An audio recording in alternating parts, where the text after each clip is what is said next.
أعوذ بالله من الشيطان الرجيم.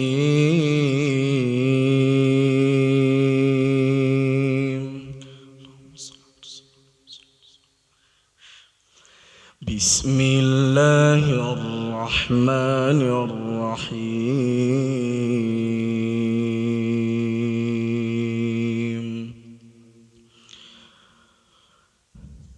إن الله وملائكته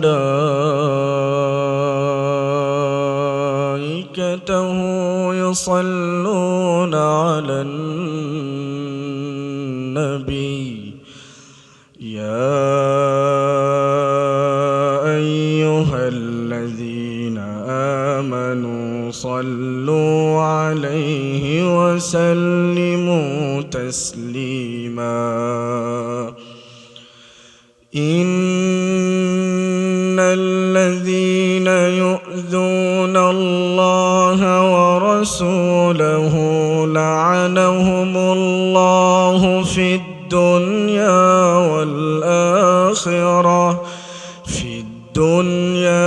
والآخرة وأعد لهم عذابا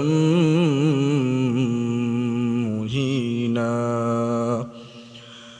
والذين يؤذون المؤمنين والمؤمنات بغير ما اكتسبوا فقد احتملوا بهتانا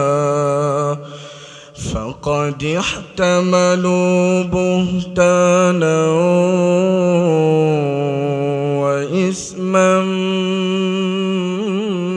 مبينا. يا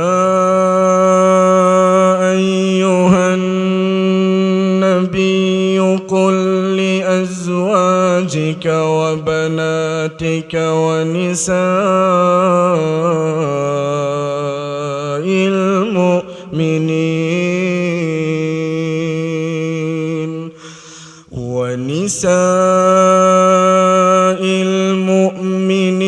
يدنين عليهن من جلابيبهن ذلك أدنى أن يعرفن فلا يؤذين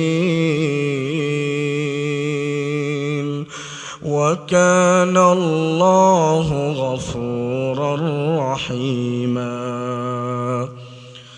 لئن لم ينته المنافقون والذين في قلوبهم مرض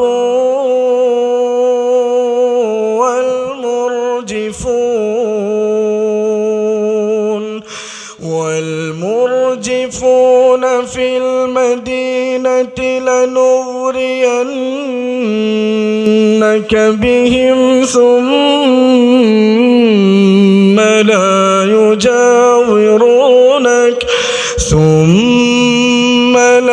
يجاورونك فيها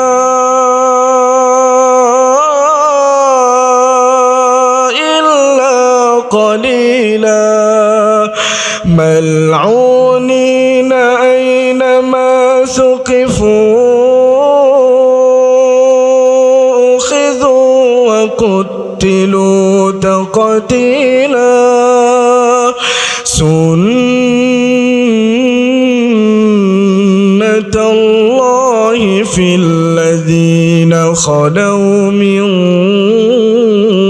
قبل ولن تجد لسنة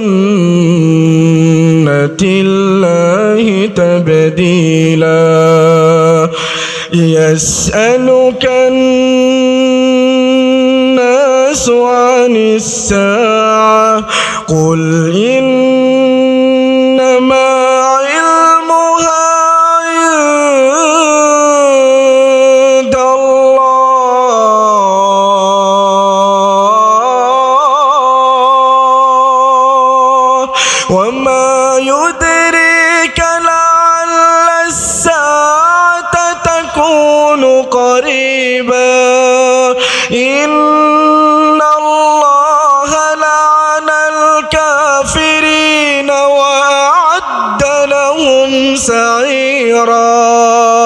خالدين فيها أبدا خالدين فيها أبدا لا يجدون وليا ولا نصيرا يوم تقلب وجوههم في النار يقولون يا ليتنا أطعنا الله يقولون يا ليتنا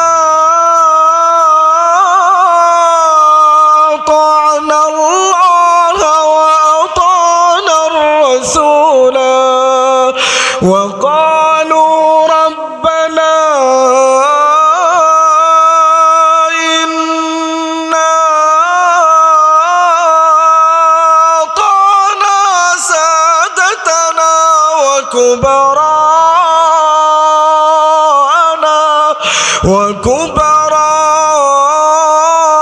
وكبراءنا فأضلونا السبيلا ربنا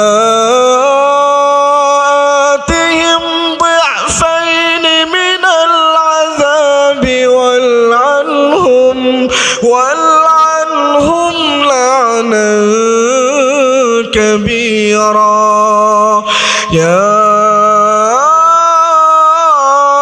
أيها الذين آمنوا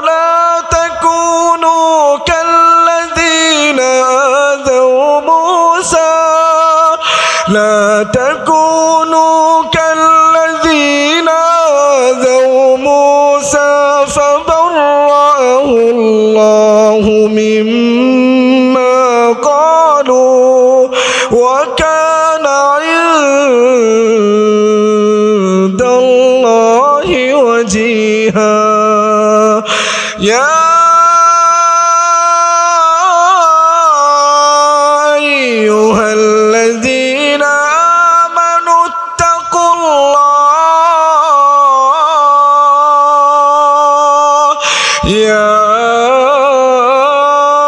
أيها الذين آمنوا اتقوا الله وقولوا قولا سديدا يصلح لكم أعمالكم ويغفر لكم ذنوبكم ومن يطع الله ورسوله فقد فاز فوزا عظيما إنا عرضنا الأمانة على السماوات والأرض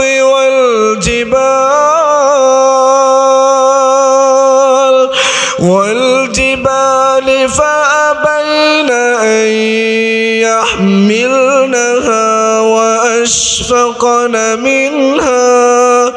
وأشفقن منها وحملها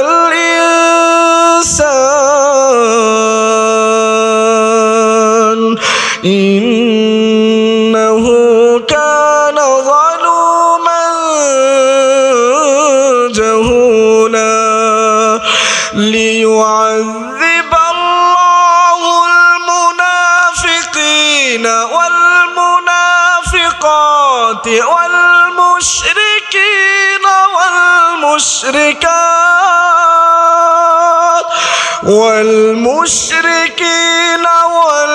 والمشركات ويتوب الله على المؤمنين والمؤمنات وكان الله غفورا رحيما بسم الله الرحمن الرحيم لا يستوي أصحاب النار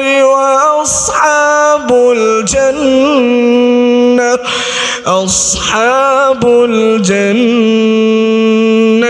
هم الفائزون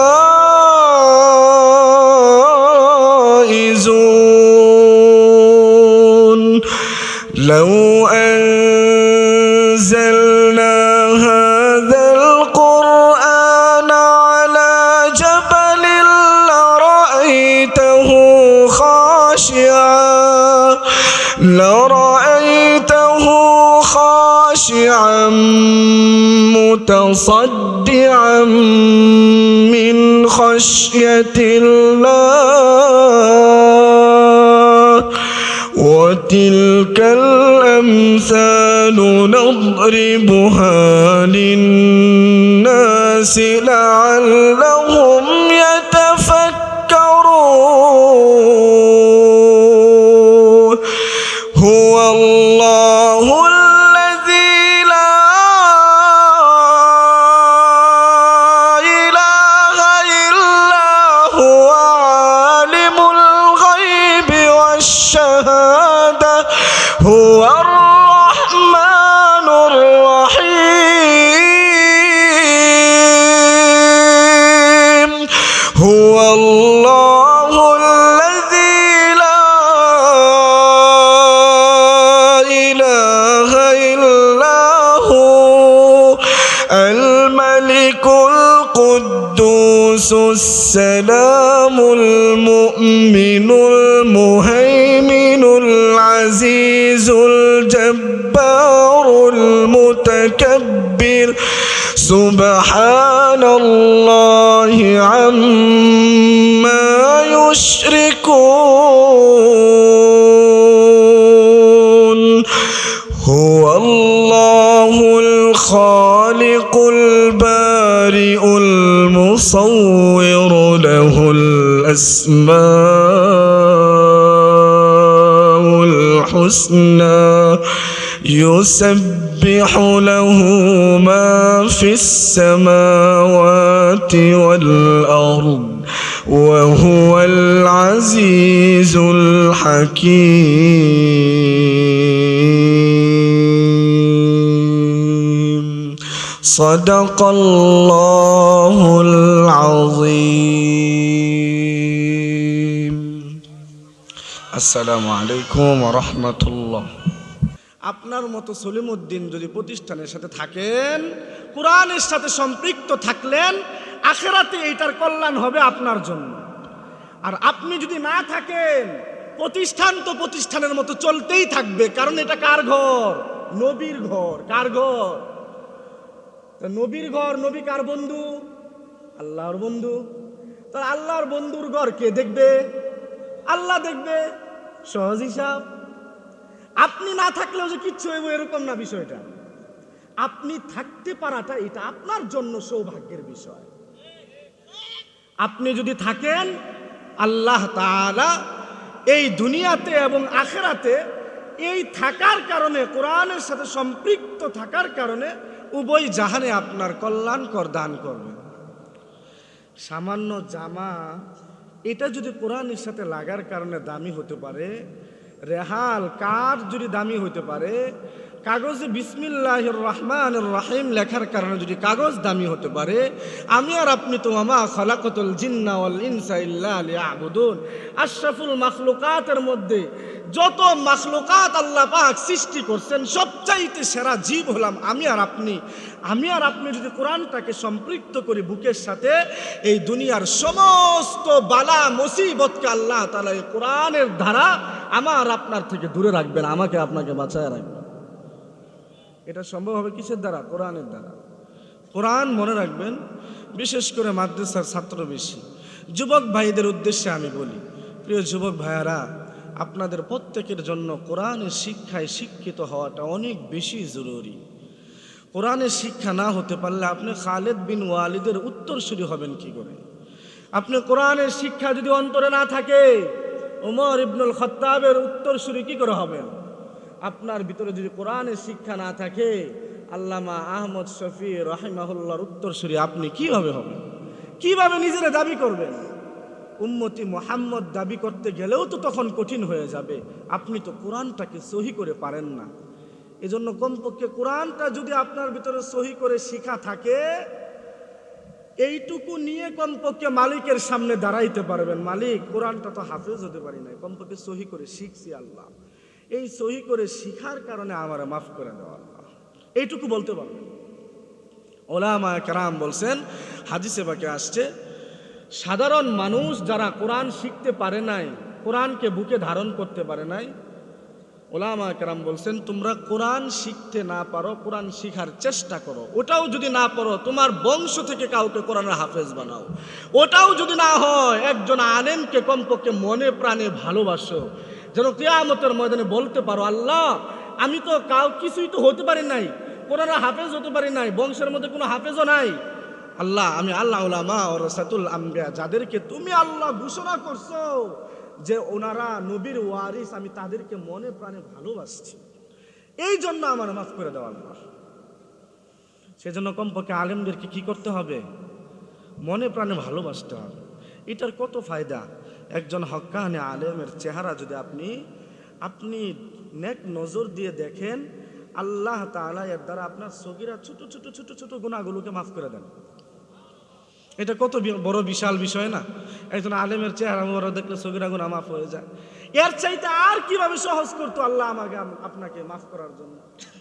এটা আদম আলাইহিস সালামের উম্মতকে তো এই সুযোগ দেওয়া হয় নাই, মুসা আলাইহিস সালামের উম্মতকে দেওয়া হয় নাই, পৃথিবীর কোনো নবী রাসূলের উম্মতকে এই সুযোগ দেওয়া হয় নাই যে হক্কানি আলেমের চেহারা দেখবেন আপনার গুনাহ মাফ হয়ে যাবে। শুধুমাত্র প্রিয় নবী মুহাম্মদুর রাসূলুল্লাহ সাল্লাল্লাহু আলাইহি ওয়াসাল্লামের উম্মতকে এই সুযোগটা দেওয়া হয়েছে। সেই জন্য এই মাদ্রাসার সাথে সবাই সম্পৃক্ত থাকার চেষ্টা করবেন। সম্পৃক্ত মানে যে টাকা দিতে হইব এই না, কিন্তু আপনি পরামর্শ দিবেন, ছাত্র দিবেন।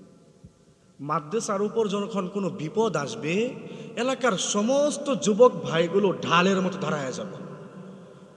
মাদ্রাসার উপর যেন কোনো বিপদ কখনো না আসে। আপনি যখন মাদ্রাসার জন্য ডাল স্বরূপ হয়ে যাবেন, হাসরের মাঠে আপনার জন্য নবীর শাফায়াতটা ডাল স্বরূপ হয়ে যাবে। পারবেন তো ইনশাআল্লাহ? এর চাইতে বেশি কথা বললে দেরি হয়ে যাবে। আপনাদের কাছে একটা অনুরোধ, একটা চাওয়া, একটা রিকোয়েস্ট, সেটা হলো আল্লাহ পাক রব্বুল আলামিন যেন আমার এই কণ্ঠকে দ্বীনের জন্য কবুল করেন। এই দোয়াটা পারবেন না সবাই করতে? পারবেন তো?